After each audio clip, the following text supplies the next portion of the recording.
As cubers, we have always been there when we see someone solving the cube in practically 2 seconds at this point, and wondering, why does it take me 30 seconds or 20 seconds and not 3? Well, one of the largest reasons is F2L, or solving the first 2 layers as efficiently as possible. In today's episode, we're going to be talking about intuitive F2L and why we don't rely on algorithms, but rather logic in this step. Now, here are the steps to solving a block, which eventually gets you F2L solved.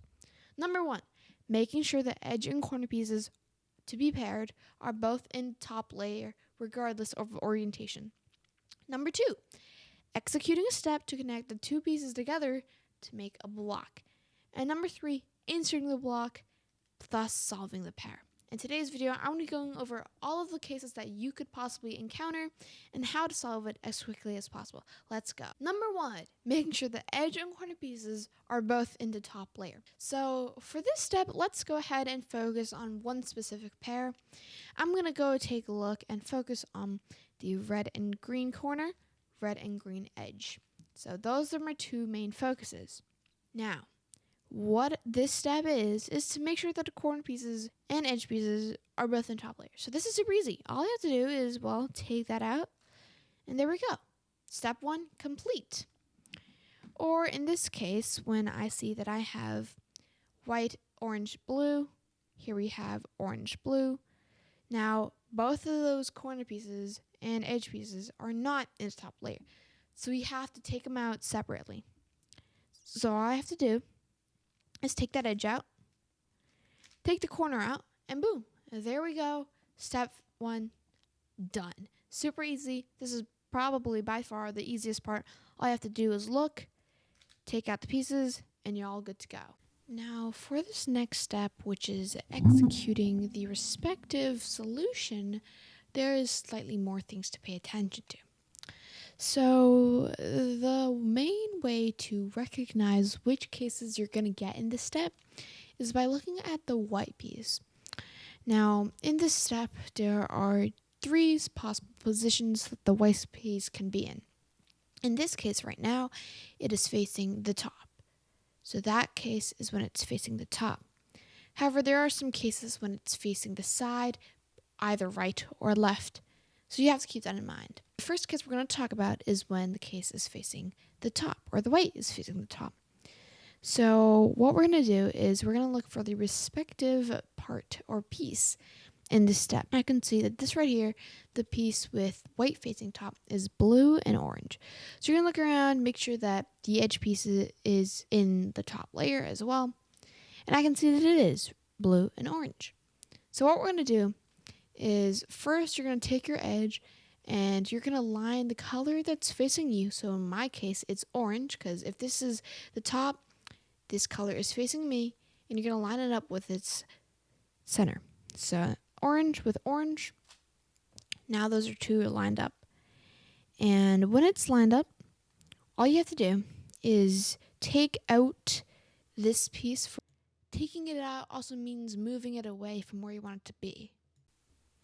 Because now, watch the magic. If I do a U to move that white piece, it's going to line up with the corresponding edge piece, move it back, and now this writes back to case number 1, or the first part, which is when you have a block. Now all I have to do, expose the white, insert the block, and there we are. Now another example of what could happen is when you have 2 blocks paired together, one white and the edge. White is facing up. Now they are not separated yet. So what you can do is you can actually just separate the 2, just like that. Once again, line up blue with its center. And you're going to do the same.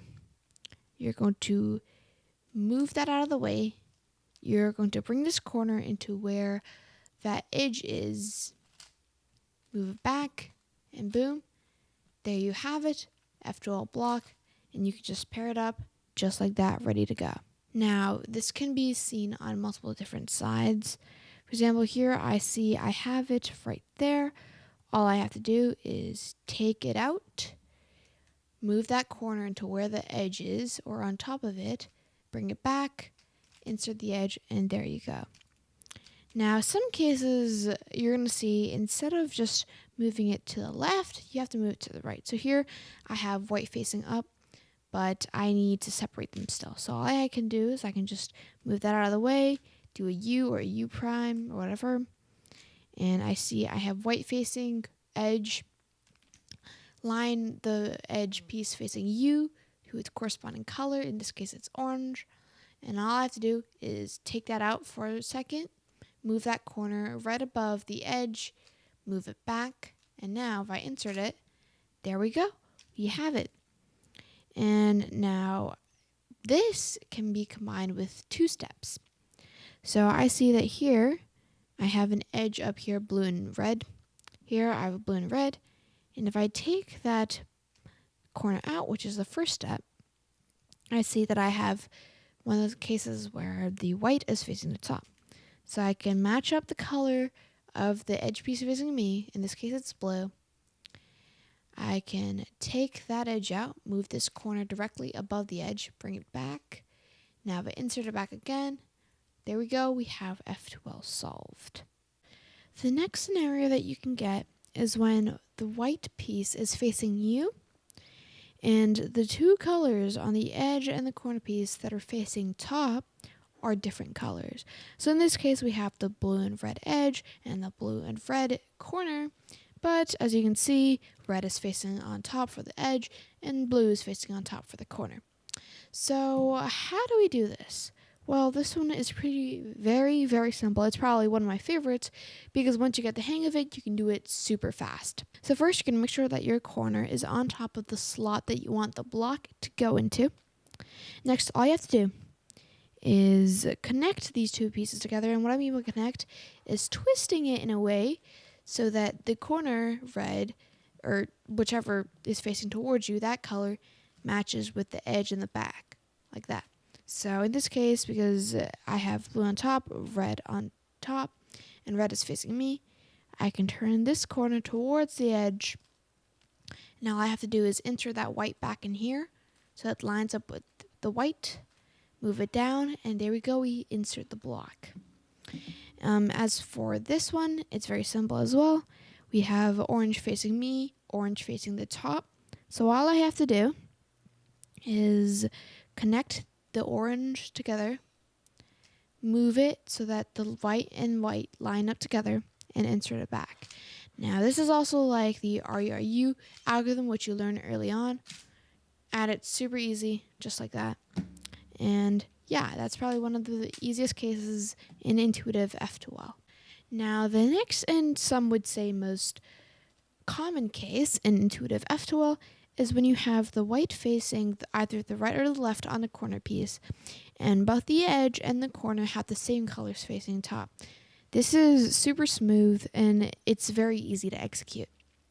So all you have to do is push this corner, the corner piece, away from you. And what you're going to do is, because you see that here we have green, here we have green, and if we take that corner out just by 1, move the edge in a way so that when we insert that corner back to where it was, they will line up with each other. And then we go back to step 1 where we can then insert the block together. So let's do that again. Here we have white facing me and both green and green is facing top. All I have to do is move the edge or the corner piece away from me, take it out, move the edge so that it connects back with the corner once reinserted. So now when we reinsert the corner, the green matches up with the green, the orange matches up with the orange, and now we can just insert that. So feel free to play that as much times as you want. Those are pretty much the only 3 cases. So now let's go ahead and I'm going to do some example solves and show you what I mean. Alright, so here I have the cross solved already, and now what I'm going to do is I'm going to go find F2L pairs. So the first step is we're going to see if we have any edge and corner pairs that are already both in the top layer. And looking around, I see we do. We have this red and blue edge, this red and blue corner, and this is the white facing the top. So what we have to do is line up the color on the edge facing me, in this case it's red, with its corresponding corner. Take that edge out, move this corner on top of that edge, reinsert it. I see we have a block. Now all I have to do is take that out and insert it just like that. So let's go ahead and see if we have any more. We do. So here we have the white facing the right.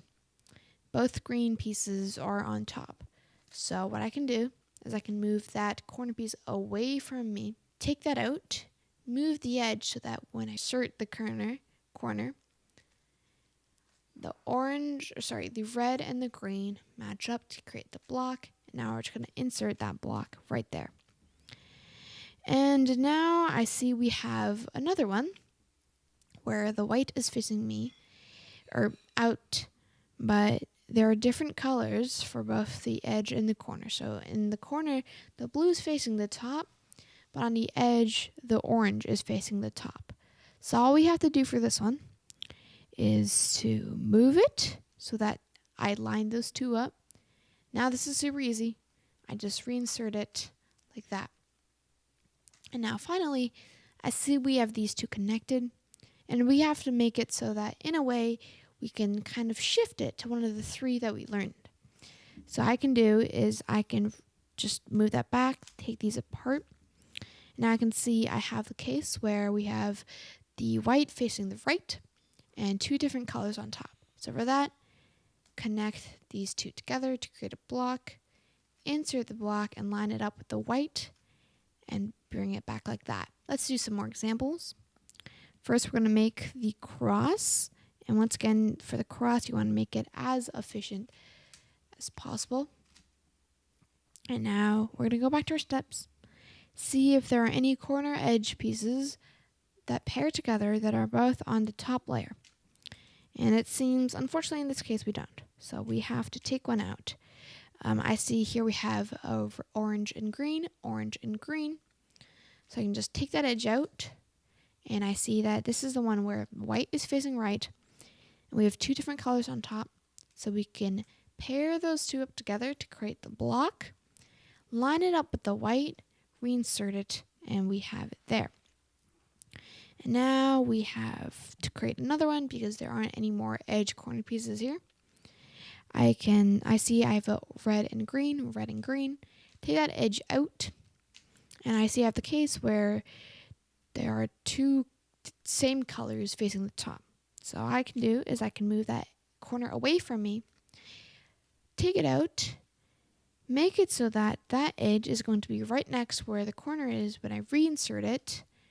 Now I see we have another two block, and I can just insert it just like that.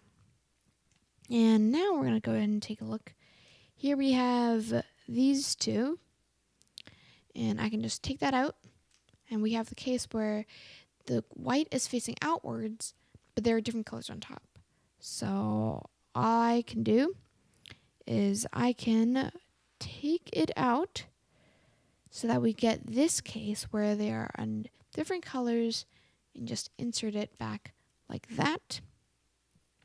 And finally, I have this case. I can just remove that. So now we have this case where I can then line the colors up and insert it back. So there we go. And finally, let's do one last 4 examples. We're going to first off make the cross, which should be pretty simple. And now we're going to see if we have any corner edge pairs. And I do see right off the bat we have orange and blue. This one is super easy. Line the colors up, insert the block. Let's see if any other ones. Here we have one. So I can take that edge out. I can move it away from me. Move that corner directly on top of the edge so that they pair up. Move it back to maintain the cross. And insert that block. And we have this one where all I can do is because I see that these two colors when moved up will create a block. So I can do that, take that out, reinsert that block back. And finally, we can take this edge out to make sure that they both are on the top layer. And orient it and sew away. We're going to get one of the 3 cases, connect it back together, and boom, there we go. All F2L is solved. If you guys have any questions, comment down below. Hopefully this video helped you, and if you need more clarifications, feel free to leave any thoughts, questions, and I'll make a video if you need help. So yeah, thanks so much for watching. Bye!